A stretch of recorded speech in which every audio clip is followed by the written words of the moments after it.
Hello, welcome to the Canucks Chronicles Chroncast show.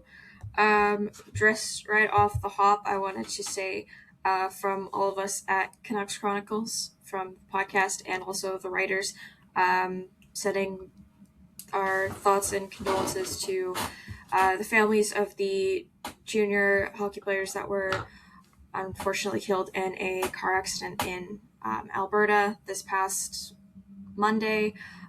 So to the Casorso, Wright, and Fine families, we send our condolences. And yeah, so welcome to this February. Welcome to February. I'm Kaja. That's Alex, who is on the other side, who let me do this, and I think he's probably rethinking decision because I have not introed a podcast in probably a year, and so it's a bit oh my god, they had the Korean grandmas do happy birthday for Kuzi on the harmonicas.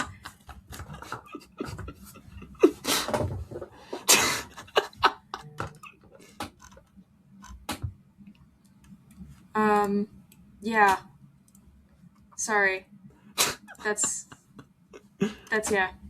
That's my, that I just, wow. Okay.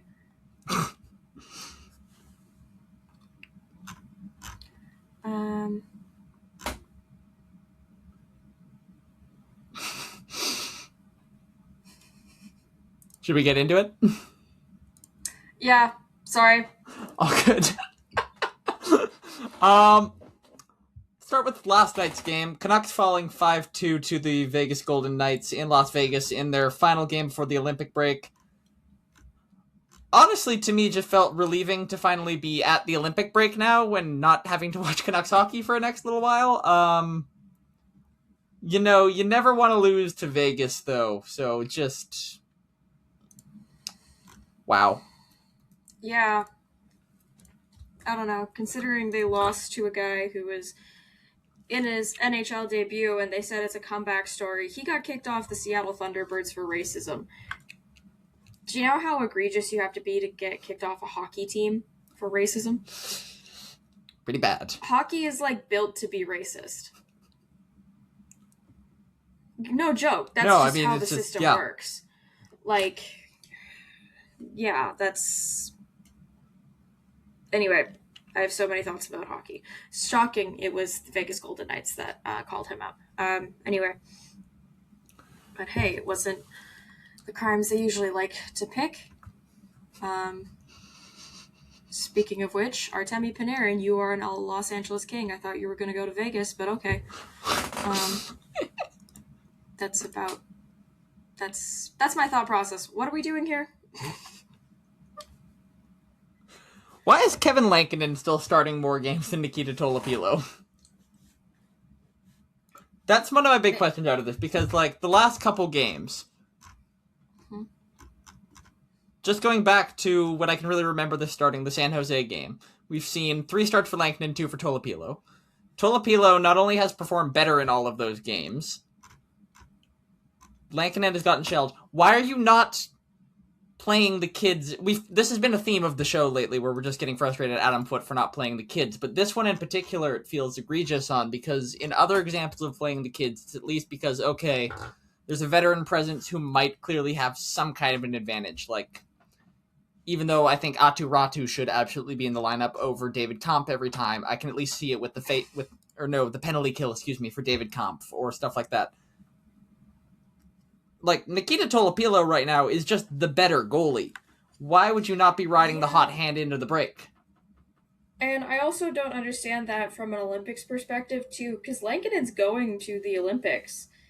I mean, is he going to play? Not likely. Then again, UC Saros let in 6 last night, so there's that. But yeah, I said I had to do predictions for the hockey news for, like, what I think is going to happen, and one of the questions was, like, how many games do you think Kevin Lankinen starts? And I said, 1 if he's lucky. Pretty much, or yeah. if Saros is unlucky. Mm-hmm. No, That's like what I there's wrote, not. because I'm like, yeah, He's not going to be in the plans to play. Like if he plays, something's gone wrong for like Finland. yeah, because like Saros he's their guy. Mhm. You know, Mr. No Bullsh. No bullshit. Korpisalo is not dressing. Because let's be real, Kevin Lankinen may be shit, but Korpisalo is shitter. Yeah, because like with Lankinen, I do think next year we're probably going to get a better version of Kevin Lankinen. I think we burned him out last year and just... Mm-hmm. And I heard a good piece about this on Canuck Conversation. They were talking about Lankinen as a smaller goalie and how he has to move more side to side, not conducive to playing behind a bad defense. So I think next year with a more structured defense, things could improve as well for obviously any goalie, but especially with Lankinen. I thought we went into the season with a good defensive coach and a strong defense that was finally fixed. I thought that was the case. But yeah, like just right now, all logic says Nikita Tolopilo should be the starting goalie for the Vancouver Canucks. Mm-hmm. And they're insisting on going with Kevin Lankinen, and I just don't get it. And this brings me to another issue. Last offseason, as we remember, Artur Shilovs was traded because he was going to require waivers to be sent to the AHL. Mm-hmm. And we could have kept him. They could have kept him. They could trade Mr. Glass Bones and Paper Skin. Next season, Nikita Tolopilo will require waivers to be sent down to the AHL. So, something's going to have to give in the Canucks crease next year. Now, we don't know the extent of Thatcher Demko's injuries, but if he is injured in a way that has him unable to play next season and he goes to Robida Island, that's a little bit different. At that point, you don't have to trade someone immediately. But if Demko wants to play and is able to play, it's kind of hard to send a player to Robida Island against their will, especially just with agents and everything. That creates a whole problem. It's effectively boils down to the old don't hold players hostage situation. Yeah, like here's the thing. I'm all for labor rights except for this one case. I don't think that Thatcher... I don't think... Yeah, like, I think it's good players have agency. I think it's good that they have all these, workers' rights now. I support rights, but in this specific instance, I don't know. I really wish Thatcher Demko wasn't still a Canuck. No, If I think about Thatcher Demko anymore, I'm going to explode. So. No, I mean, like, I think he's obviously in this situation. I get the risk they were taking, but it has not paid off. And I think he's the one I would like to see gone. But also for the same reasons, he's probably the hardest one to offload right now. Because he's shit? Excuse me, I think I just inhaled a fly. Talk. Alex Tuck in Ottawa in that one game a couple of years ago moment. Okay, I think I'm alive. Yeah, I lost my train of thought. Shocker. Journalistic professionalism at its finest. ADHD? Well, the ADHD didn't really make me inhale a bug. Well... That was more the having a respiratory system. Why would you do that to yourself? You may want to sit down for what I'm about to tell you. I am sitting. You have one as well. Yeah, like that. Yeah. This is already so stupid. We're not even 10 minutes in. Oh, good lord. Yeah, I think Thatcher Demko should be sent somewhere. Drop him in the wild on Haida Gwaii and hunt him for sport. I don't know anymore. You did not say that. It's a joke. You cannot say that. Are you gonna edit that out? No. Okay. That's a better punishment. It's funny. The concept of hunting Thatcher Demko for sport on... Good lord. People say that George Russell looks like he hunts humans for sport. Yes, not that he should be hunted for sport. Well, I don't know. Ask Max Verstappen. I'm sure he has a different opinion.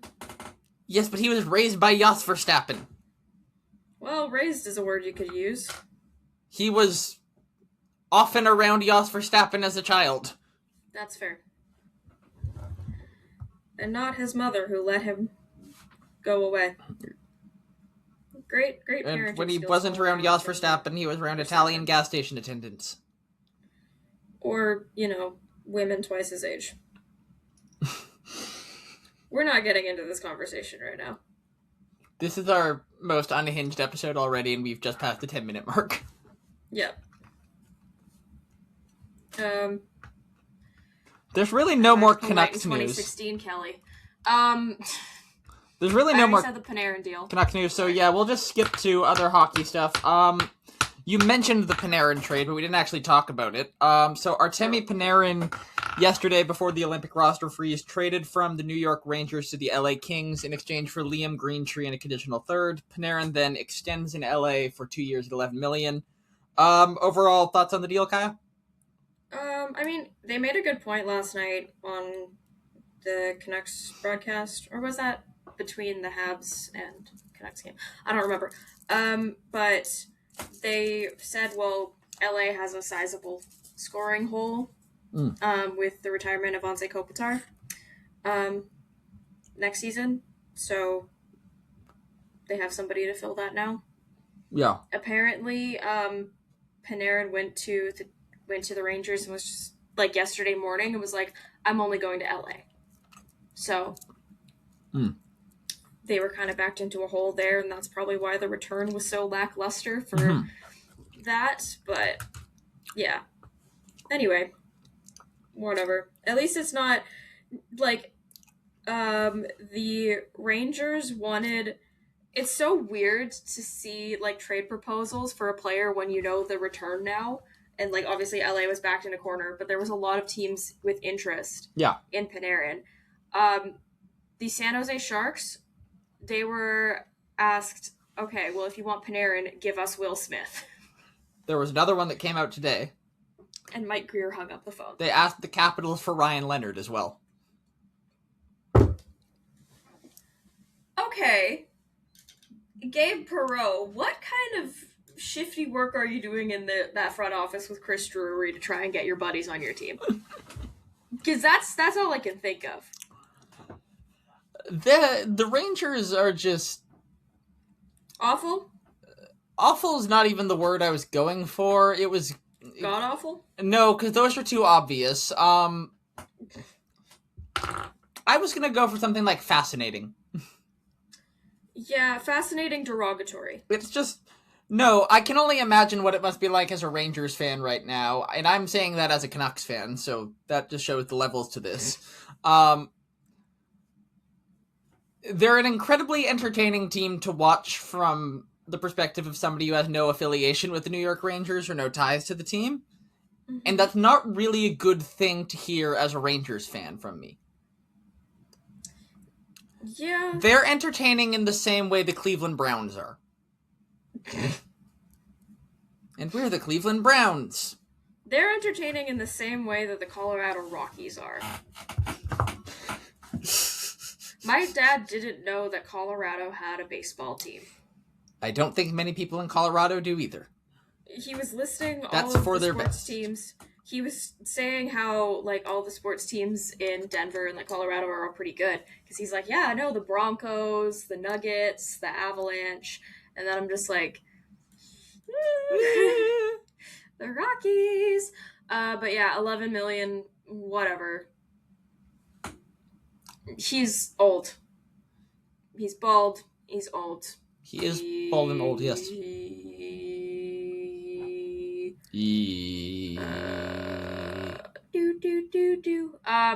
be fair. That's not what I was referencing. Must have done the beat. Anyway, moving on to the other hockey news, maybe? Alex, are you alive? Speaking of crimes, Oh God, no, that's not the segue I wanted. Gavin McKenna was in the news yesterday for Not a hockey play. no. So if you live under a rock in Cuba, Gavin McKenna is currently facing 4 charges and is facing up to 20 years in prison after breaking someone's jaw for an incident that occurred on January 31st, facing a felony aggravated assault charge among the others, which could carry a 20-year conviction. Now, before we get into any of the details here, everything right now out about this, and I mean everything out about this, is just rumors beyond the fact that he was arrested. This is what the charges are. Yeah. What allegedly. caused this and all of this is all alleged, all rumors. We don't know. Nobody really knows right now, apart from people who were there for the incident. Yeah, like your brothers, friends, sisters, dogs, cousin is not gonna know. Yes. So, like, there's leaked texts out right now. There's stuff going on social media. Is it possible that that is the true story? Absolutely. Do we know? Do we have any reason to believe that that absolutely is or absolutely is not the specific story, though? Right now, don't put too much stock in what you're seeing online. Yeah. With that being said, I don't want to talk too much even about what the rumors are, just because, like, look it up if you don't know. You'll find plenty of it online on social media. I don't want to have a discussion all about this. In your opinion, how much do you think this is going to impact the upcoming draft? Well, Brian Burke's not a GM, so I mean, it can impact a little bit. I'd say with the with the carryover from the World Juniors. Like, I'm a little bit, like, he could drop a little bit, but he's still gonna be top 5. Like, I don't think. Okay, because that's one of the debates. I don't think they're gonna be looking too hard into it, and also, like, they're making a big deal. He could face 20 years in prison. Well, so could Carter Hart, and he's playing in the NHL right now. So. Yeah, like, the 20 years is the absolute worst case scenario, but the odds of him getting convicted down to a on the felony, getting convicted on the full felony and everything right now, I mean, it's possible, but I wouldn't bet on it. Yeah, like, I mean, you could think of, like, the political angle too, maybe, of, like, oh, well, he's a Canadian on a student visa in the States. Like, there's all that. There's levels to that, and considering the current political climate right now, where the Montreal Canadiens were literally told, do not leave your hotel in Minneapolis, keep your passports on you at all times. Bit scary. Well, that's just an understatement. But yeah, I don't think it's going to dissuade a lot of people. Yeah, I think it, like, he's absolutely still going to be a high pick unless something crazy comes out of this. I do wonder. Logan Mailloux was still drafted in the first round. Oh yeah. No. Like, he's still going to go high. Again, unless something crazy comes out. I think it could cause him to drop a little bit because there have already been concerns, like you said, through the World Juniors, largely character concerns already, which this could raise further red flags about. I wonder. I'm just trying to come up with, like. Can I make a comment? Yeah. I'm wondering how much of the character concerns would be different if he was white. No, that's possible, yeah. Gavin McKenna is Indigenous. How much does that factor into people worrying about his attitude and his, like, work ethic, his, basically his character? How much does that factor in? Would it be different if he was just some white kid from Calgary? No, that's possible. Yeah. I do wonder what all comes of this. I think definitely makes it a lot more likely that Ivar Stenberg has probably been handed the 1 seed for the draft. Yeah. As for how far of a fall this creates, again, largely it'll come with what comes out of this, but I do think the odds of him falling out of the top 5, I would say, are not especially high, certainly not out of the top 10, unless, again, something incredibly unforeseen comes out. Yeah, unless he gets, like, convicted of the felony. Yeah, But, like, I if mean, he gets they could convicted... also just do a Stephon Diggs and delay it until after the draft. That, or even if... Yeah, like, there's a lot... Although, if it gets delayed until after the draft, that even becomes a bit of a question mark in terms of... Then again, the Super Bowl is kind of more important. Yeah, because, like, America. the Super... Well, that, but also, like, in terms of draft stock, if they were to delay a trial until after the draft, then it's now a question mark rather than a, okay, we know what's going on, so it could still drop him. True, so maybe they push it before? I don't know. That's the other thing, yeah. And the other question I have is, do you think this was all an elaborate scheme to avoid being drafted by the Vancouver Canucks? No, because they weren't going to get first overall anyway. True, but just to, err on the safe side. Vancouver Canucks, 20 years in prison. Vancouver Canucks, 20 years in prison. Yeah. And I have breaking news out of Reno. Ivar Stenberg has shot a man just to watch him die. Oh my god. Wow. And Tynan Lawrence is evading his taxes. Sorry, they're doing an NFL in Minecraft. They're doing an NFL game in Melbourne? Are they? I knew they were doing ones in, like, Paris and everything. Rams to host 49ers. How come they get a good game and we give France the Browns and the Saints?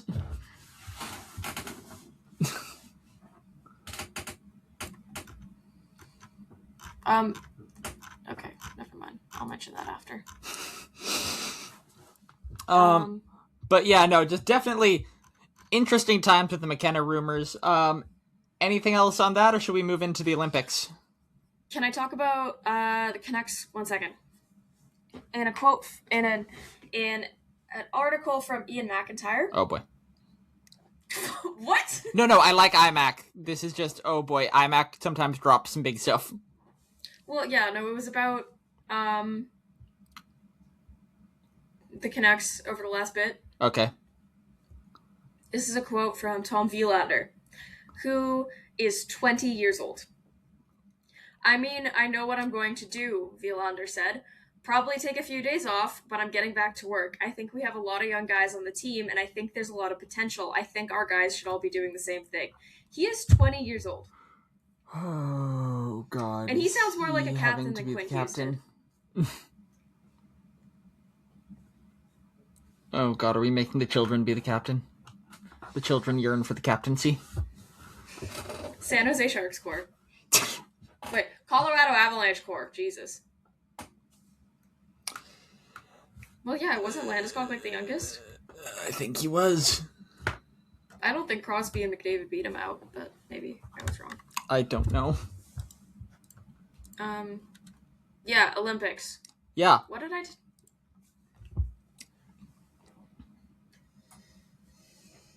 You were in charge of this one. I was in charge of this one. I just remember we agreed upon what I said to have ready. I have none of it ready, so I'm just shooting from the hip. Well, no, it was like what? No, Manchester. Okay, so the medals, MVPs. Okay, so the medals. Yes. I'm going to predict for men's hockey.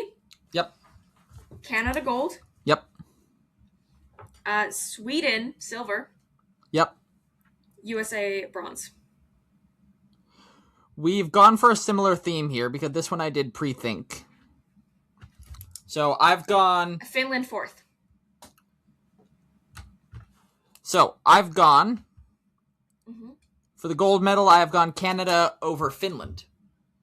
Okay. Why Finland, you may ask? I don't know either. Yeah. And in the bronze, I have the U.S. beating Czechia. Okay. Because that's a vibes. good pick too. I really like the Swedish team. Yeah, no, I think there's 5 very good teams at this tournament in Canada, USA, the Scandinavian countries, and Czechia. There can be some upsets too. Absolutely. I think there's some teams that are like, I could see Germany pulling out a game here or there. I could see Slovakia doing something.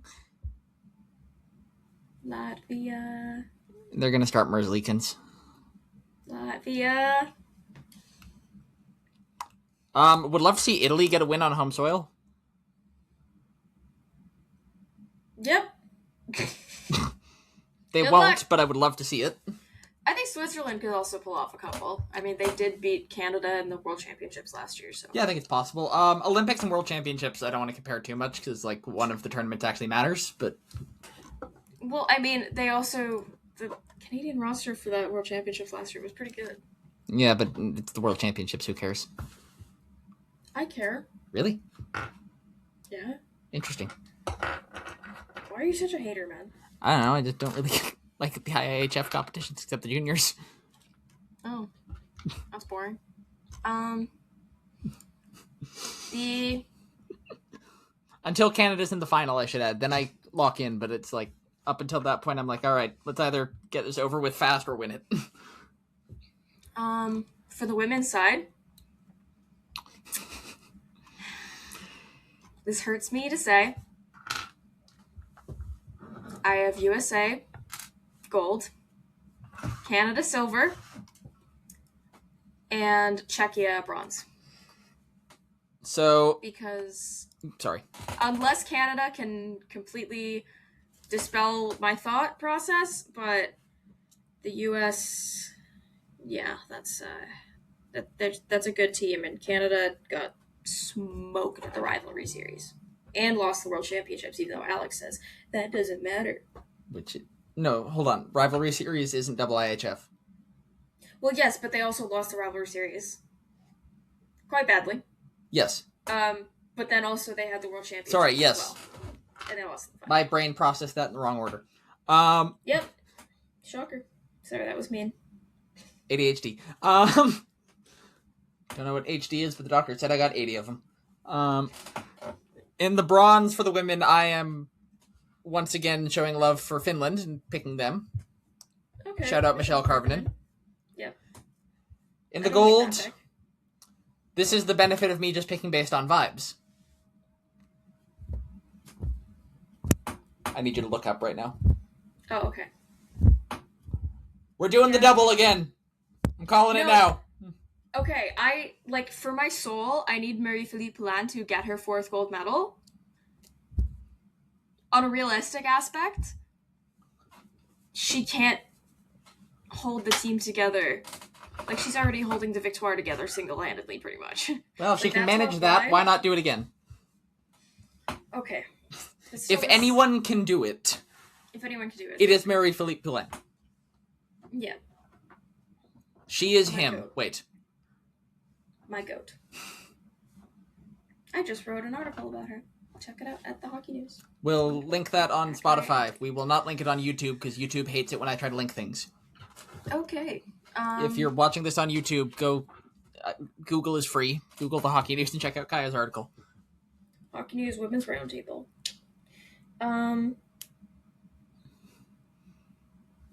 MVPs. I had Connor McDavid for the men's. Oh, sorry. I thought you were also going to say your women's one. Oh, okay. Should I say women's one? Okay, so my women's one, I have. So if it goes the way of the medal system that I've set out, Aaron Frankel. Yep. If Canada can prove me wrong, Marie-Philippe Poulin. So I've got on the men's side.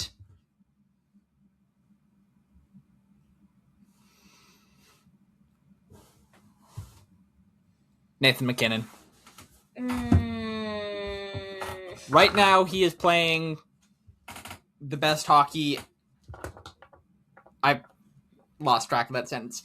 Right now, he is the MVP favorite, and I think it's for a very good reason. He is an incredible player, shows up in the big moments when it matters, works harder than anyone on the ice. I think Nathan MacKinnon, this is the tournament where he can shine. I loved his Four Nations performance, and I think with the form he's been on lately, this is going to translate to a great Olympics for him. Okay. On the women's side, following my prediction where I have Canada winning the medal, to borrow a quote from Kendrick Lamar, it's important. I deserve it all because it's mine. Tell me why you think you deserve the greatest of all time. Marie-Philippe Poulin, MVP. Hell yeah. Who else? Who else? Who else? Which Canuck will get the most points? Okay, hold on. I need to check my options because I have forgotten who my So, top. Elias Pettersson, Philip Hronek, Okay. Teddy Bluger, Lucas Reichel. I need to remind myself Canucks at the... It's not many. It's Lucas Reichel, Atu Ratu. Sorry, they listed Archer Shelovs and Quinn Hughes. Thank you. Thank you, Google AI, and the video they're showing is from Lachlan. Yeah. I'm going to send this to him. Shout out Lachlan Irvine from Canucks Army. He writes good. I'm sending that to him. Yeah. Who Canucks had Kevin to Lankinen. break? Kevin well, yeah. Who is heading? I forgot. What is his name? What? What? NHL players on the rosters. Vancouver. David Kampf. Okay, so not him. And then Abbotsford. No. Abbotsford Canucks. He plays for Latvia. His name starts with an A. Oh. Henri Ravinskis. This. Yes, Ravinskis. He's playing for Latvia. So who are you saying? Pettersson. I'm saying Hronek. Okay. I think Corona gets more assists. Yeah. But overall, PD gets more points. The thing is this a little bit selfish for me? Yes. Yeah, the thing is, I think Hronek gets more assists. I also think there's a higher chance he scores right now, just with how they're both playing. Yeah, because he'll just be able to bomb in a point shot. He'll get those first-minute power play units for Czechia. He'll get all of those chances. Pettersson is just playing, not stunningly offensively, so I don't know. I'm not super keen on him to score. Yeah, I think he's going to be the best in the tournament for the Canucks. Overall, defensively and offensively. I think Hronek. Listen, I have my reasons. My also reasoning is that if Sweden gets to the finals like I predicted, yeah, whereas I do also have the Czechs going to the bronze medal game, whereas I don't have Sweden. I just think Sweden overall is a stronger scoring team. Yeah. So there's going to be more opportunity to get scoring opportunities.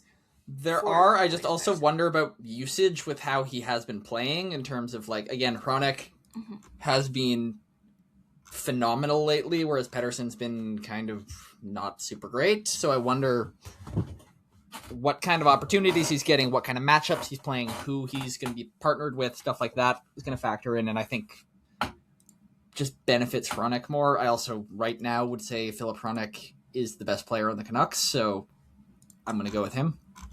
Okay. What next?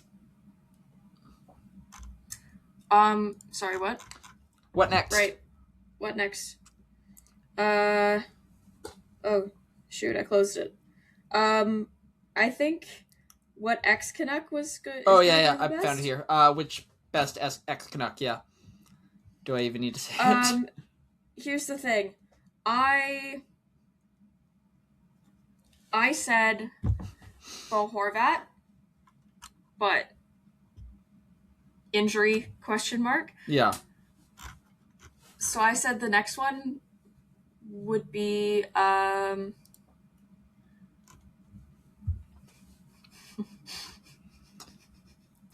Oliver Ekman-Larsson.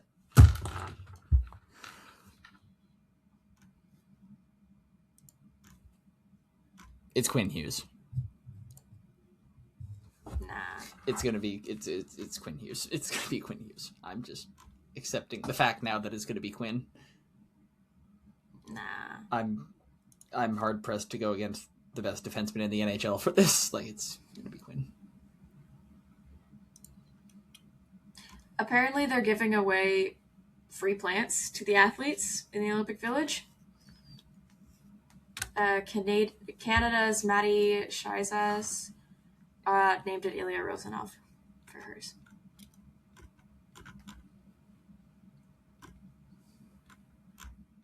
And there was one more thing on here. What? Which was, who will Sam Bennett injure? So if you missed the news... Oh, yeah, right. Anthony Cirelli, off of the Olympic roster due to an injury, has been replaced with Sam Bennett.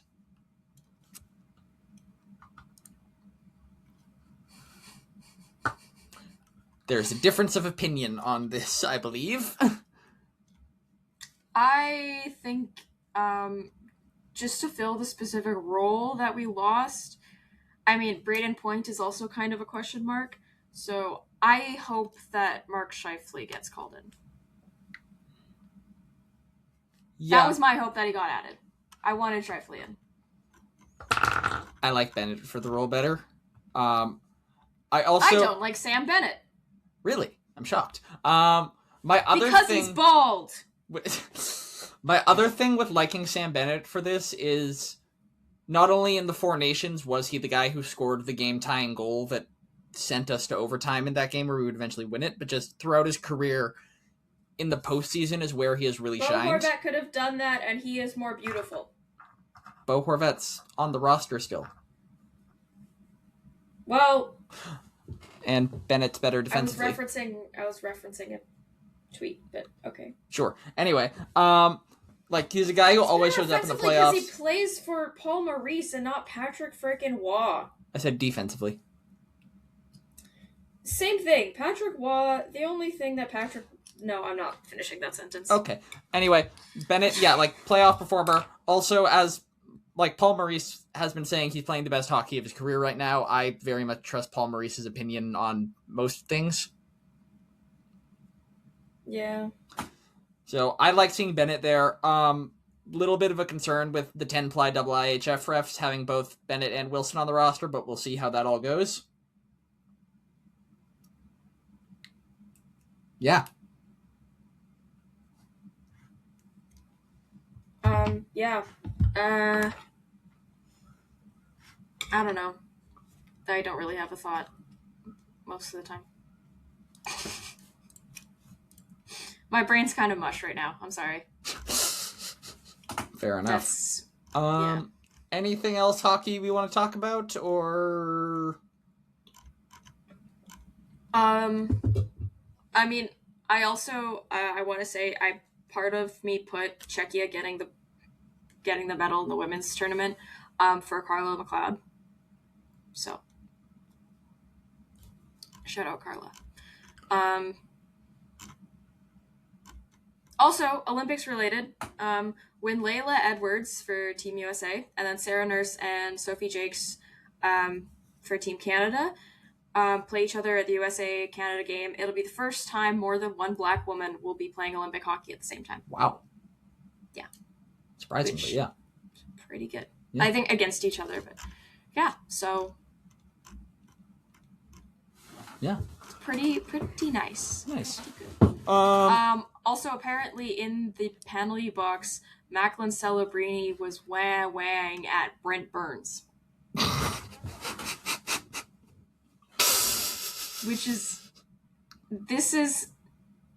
That's literally when I fight with my parents. Which I don't really do, because I love my parents, but...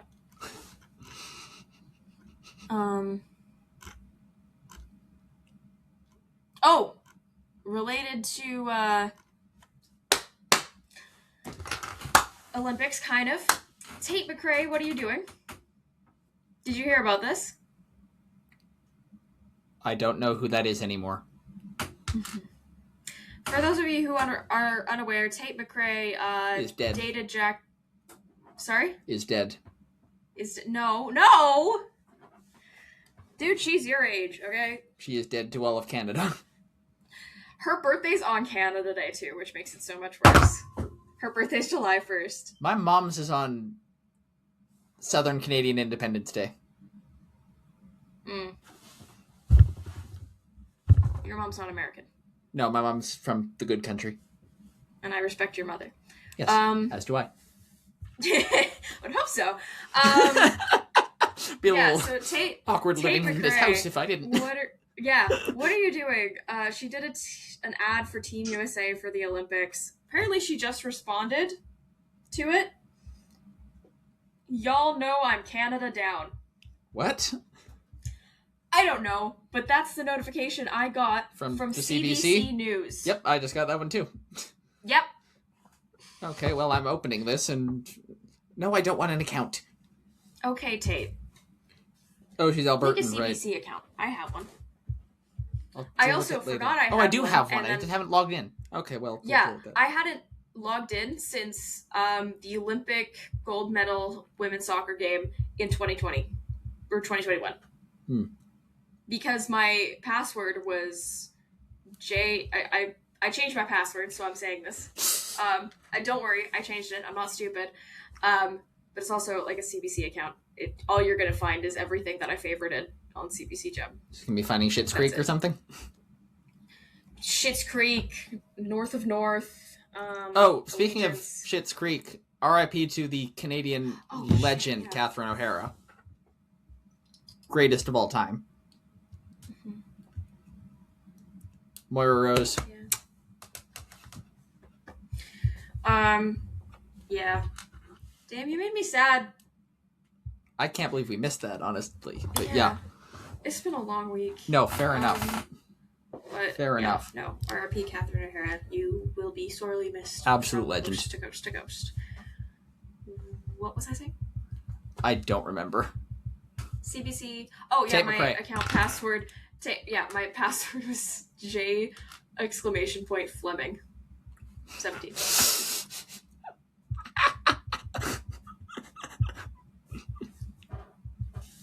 Yeah. I love my queen. So Tate McRae, what are you doing? Girl. Being Albertan. Yeah, that's really the most Albertan thing she could do, was try and switch sides to Team USA, considering... I don't want to think about Alberta anymore. I never want to think about Alberta. I saw this funny tweet, which I just want to go ahead and mention, from @6. It's offside, but the O is a 6. So they're definitely from Toronto. Well, no, because their profile picture is Elias Pettersson. Oh, God. Tate McRae gotta go full Canadian on here on out if she wants to make up for that ad. Chop chop girl, start writing a song about the CRA, my account login portal. Well, what she needs to do to be full Canadian songwriter is write a song about some kind of disaster at sea, because that feels like her greatest national tradition. Exactly, yes. Wreck of the Edmund Fitzgerald. Barrett's Privateers. Nautical disaster. Probably a fourth one. Listen, Justin, you've been slacking. He's just not Abel, good. You can't act. No, he's not an actor. Drake.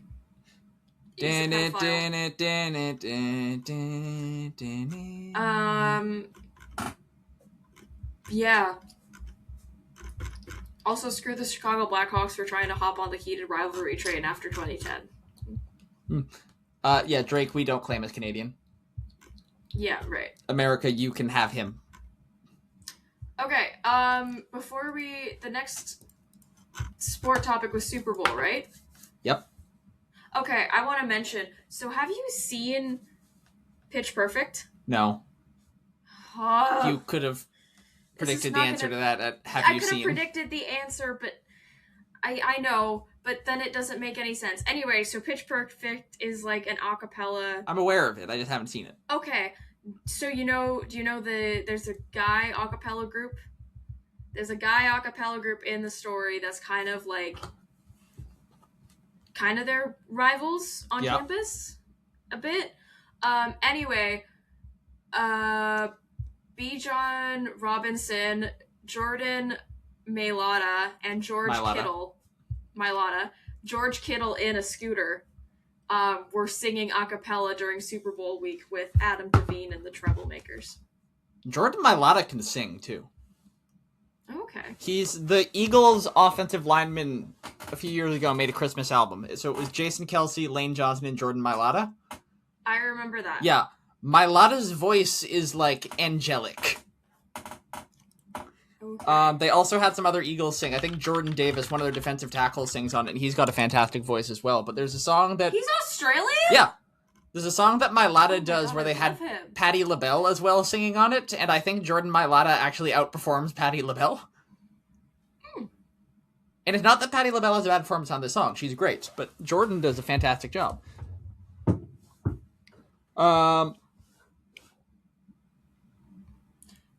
Yeah. His partner is a lawyer from Alaska. Mailata? That's so cool. Yeah. Yeah, Jordan Mailata is awesome. Offensive linemen are often the most awesome guys in football just because they're... I don't even know what it is, but a lot of them are just so cool. Mm-hmm. Mailata in particular, though, is like... top class dude from everything I've seen. Can I talk about the game now? Oh, yeah, go ahead. All right. It is Thursday as we are recording this. Sunday... Yeah. Never mind. I'll say it after. Sunday, the Super Bowl goes down. We talked about it last week already a little bit, so I don't want to talk too much about it, but it's been lovely seeing Levi Stadium get its nice upgrades, the Seahawks end zone, and the pictures of Brock Purdy being taken down to be replaced by pictures of Sam Darnold. Bellissimo. Mononucleosis. Indefinitely Super Bowl. I didn't know that I didn't know that picture was Sam Darnold. Sam Darnold doesn't count. That didn't happen. Anyway. I thought he was born and bred Seattle Seahawk. He is. His grandfather was also the original Marlboro Man. Oh. Like the actor that played the Marlboro Man. Apparently his name was Dick Hammer. It's almost as good as Dick Pound. Back when that was an acceptable name to have. It's almost as good as Dick Pound. Shout out Dick Pound. There was a Canucks defenseman named Harry Dick. I know. All time. I know. This podcast is... Who are you talking to right now? That's a good point. I should have known that you'd be... I forgot where I was going. Super Bowl. Nick Eamon-Worry injury scare seems to have been averted. If you didn't hear, he came off the field at practice yesterday limping with an ankle injury, but Mike McDonald has said he expects him to play. We were talking about this pre-show. Because it's the Super Bowl, if he's able to walk on the limb, he's going to play. They're just going to give him enough Toradol to put a horse in a coma and let him get out there. Not even if he can walk. If it's still attached. If it's still attached, they'll use tape and Toradol until you're okay. Mm-hmm. So Eamon-Worry will be out there. Great to see. Other than that, can't wait for the game. Also can't wait for the halftime show. That should be great. Expecting a great performance from Bad Bunny. Expecting a great performance from Green Day pregame. I don't know who's doing the national anthem. I thought Green Day was. No, they're doing... It's called the opening ceremony. They have an opening ceremony for... They do it every 20 years. It's like to honor the past 20 Super Bowls or something. I don't know. I want to see... Are you complaining about a chance to see Green Day? No. Yeah. More Green Day. Yeah, I agree. I like Green Day. Exactly. So, roll on Green I thought Day. they were doing the national anthems. No. Green Day doing a national anthem would be weird. What do you mean? Their national anthem is American Idiot. That's true. I'm pretty sure Billy Joe renounced his American citizenship after Roe v. Wade got appealed. Sounds like something he would do. I know he said he had at least planned to after that. I don't know if it went ahead or what the process for all that's like, but yeah. Copy via checking. But yeah, gonna be a hell of a game. Really excited as a Hawks fan for this. Just, yeah. He called Las Vegas a shithole because of the relocation of the Athletics. Yeah, that's a good reason to call it that. I've got some opinions about relocation to Las Vegas that I'm going to share in a couple minutes. Announced his plans to renounce his U.S. citizenship. Okay, so unclear if he's done it yet, but yeah, still. Yeah, pretty much all we got to say about the Super Bowl. Let's talk a little bit about... I have a funny tweet. Oh, okay. From @AlPacinoGrunt on Twitter. Tom Brady on Fox. I can't pick between the Seahawks and Pats. May the best team win. David Big Papi Ortiz on Fox. Smiling devilishly, holding up a vial. If the Yankees win, I'm going to release this serum into the water supply. The serum is just Tito's vodka into Frank Thomas's water bottle. I love Big Papi. He is also in every commercial. Yes. If you send a product to him, he is legally required to endorse it. Just like Shaq. I was going to say just like Kirk McLean, but that's more local. Yeah, no, Kirk as well, honestly. Let's talk a little bit about the Whitecaps, because it has been a hell of a week. Instagram influencer, Kirk McLean. Before we talk about the Whitecaps, little personal news. Uploaded my first couple articles with them. I will be covering the Whitecaps this season with our friends over at Golasso Canada. Please check out my work over there. And enjoy the last season of Whitecaps history, because, wow, things have gotten bleak in the past week. Hey, that rhymed. So, long story short, the Whitecaps stadium plans at Hastings Park appear to have hit something of a snag in terms of, I'm not really sure what's happened, but doesn't seem to be as sure thing as it was a while ago. Now, as of yesterday, they did not have a deal to play at BC Place, even for this season, with a home game in 17 days. That has changed. They have a 1-year deal signed with BC Place on renegotiated terms. However, it's become very clear publicly that the club is bleeding money. The BC Place deal doesn't work. They need a new stadium, but also are having trouble getting one. And the team is for sale. All of these factors combined with the fact that the club do not own a stadium or a practice facility, which seems to be a theme in Vancouver sports. Not for the Golden Eyes. Or the Lions. But other ones. Yeah, right. Yeah. I love their sport. I always pass it. Yeah, they have a good little facility out there. Yeah. Anyway, the Whitecaps don't. So they own nothing. So basically, if you buy this team, you are buying it and then having all of the same problems the current ownership group has while the team is bleeding money. About to lose Thomas Muller. The league will probably lose some value when Messi leaves because he brings a lot of attention to the league, whether good or bad. They're losing all three. Miami is going to fold within 5 years of him leaving. There's a very realistic chance of that. Yeah. I'm confident in that. Yeah, unless there's some kind of way to replace the attention in aggregate by signing a bunch of washed players instead, but I digress.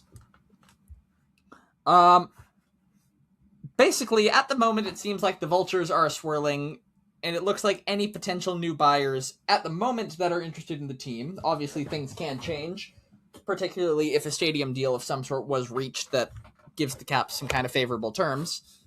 The vultures are swirling, and there are potential buyer groups in various cities, including Detroit, Indianapolis, I believe Phoenix, Sacramento, Edmonton,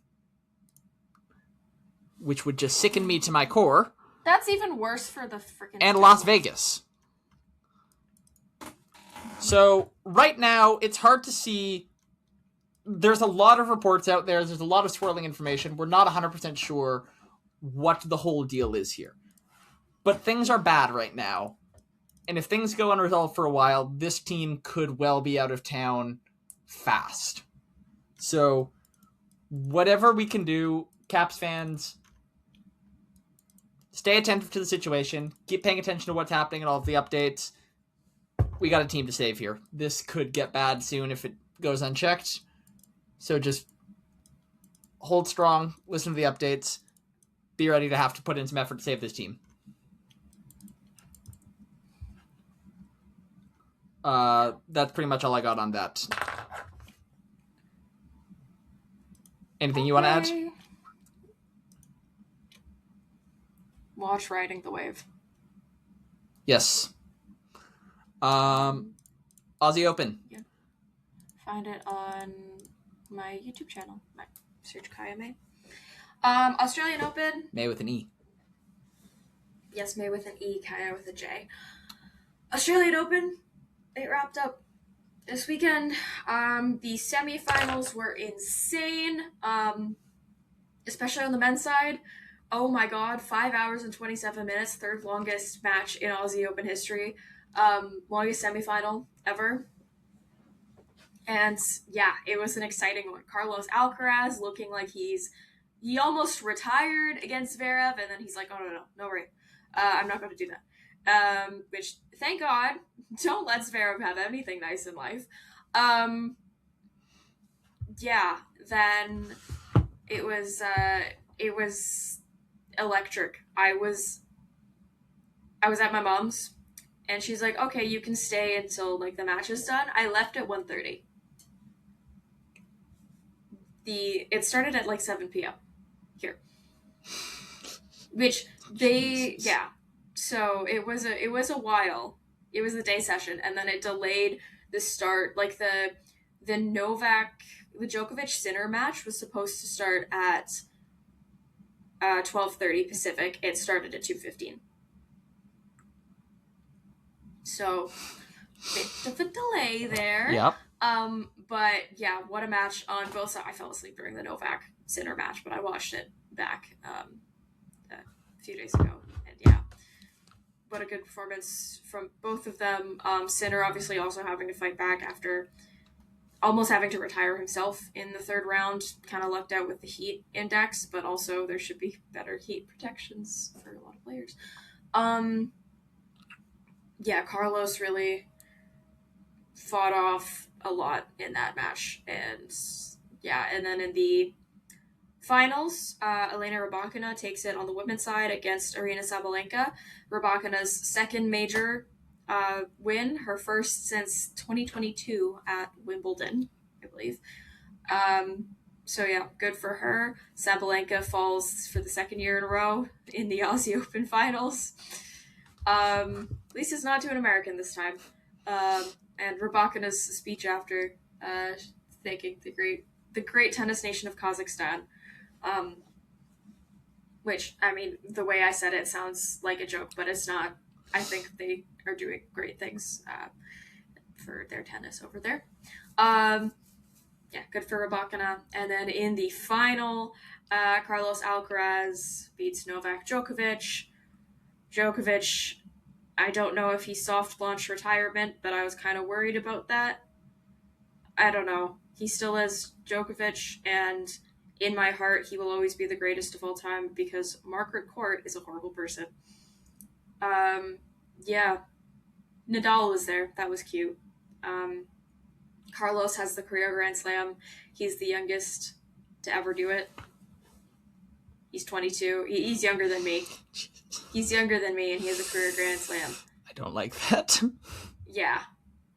And I'm about to go get another useless degree. So, that's how I feel. Thanks, Carlitos. But no, congratulations, yeah. Carlos. I love tennis. There's just so much. Yeah. Also, Stan the Man, Stan Wawrinka. It was his last Aussie Open, 2014 winner. Shout out to him. Yeah, also, Milos Raonic announced his retirement a few weeks ago. I also wanted to give a shout out to the highest ranked Canadian, I think, ever in singles ranking. I think he was. I'm gonna double check this so I don't get this wrong. But highest ranking was number 3 in 2016. So, congratulations on retirement. Also kind of local-ish. Yeah. So, yeah.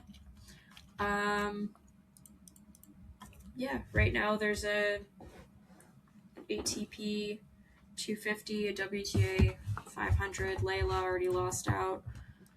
But Felix Auger-Aliassime is into the semis, I believe, at Montpellier Wait. in France.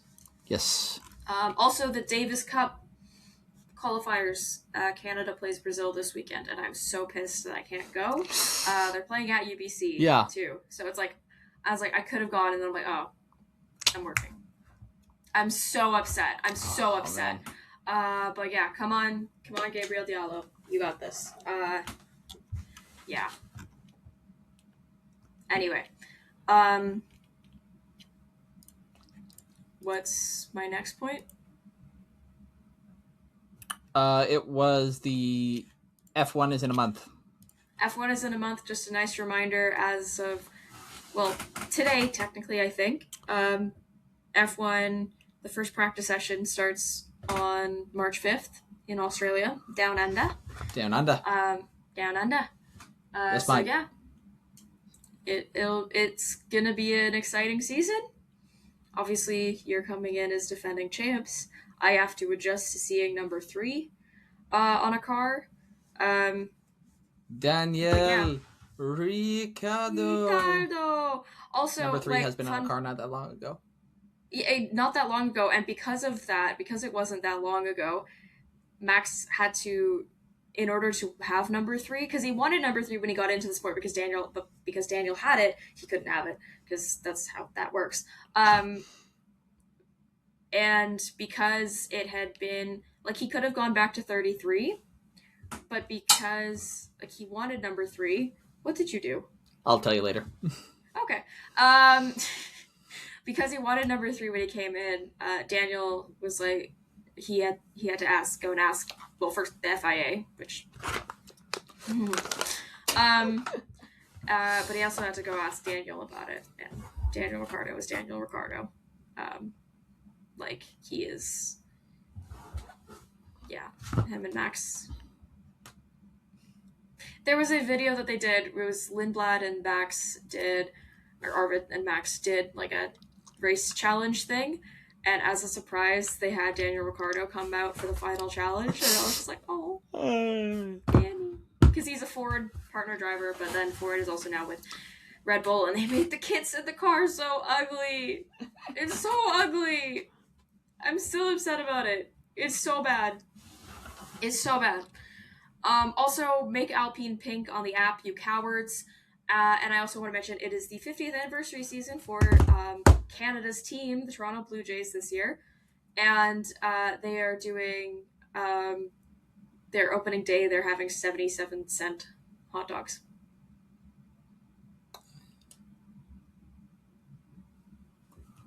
Also, the 50th anniversary season for Vancouver's team, the Seattle Mariners. I'm going to kick you in the shins next time I see you. No, you're not. No, you're not. We'll discuss this off air. If I remember. That's why you won't. You suck so bad. Anything else, or should we wrap things up for this week? I want to take a nap, so... I have to go grocery shopping and do homework, so I think we should wrap it up.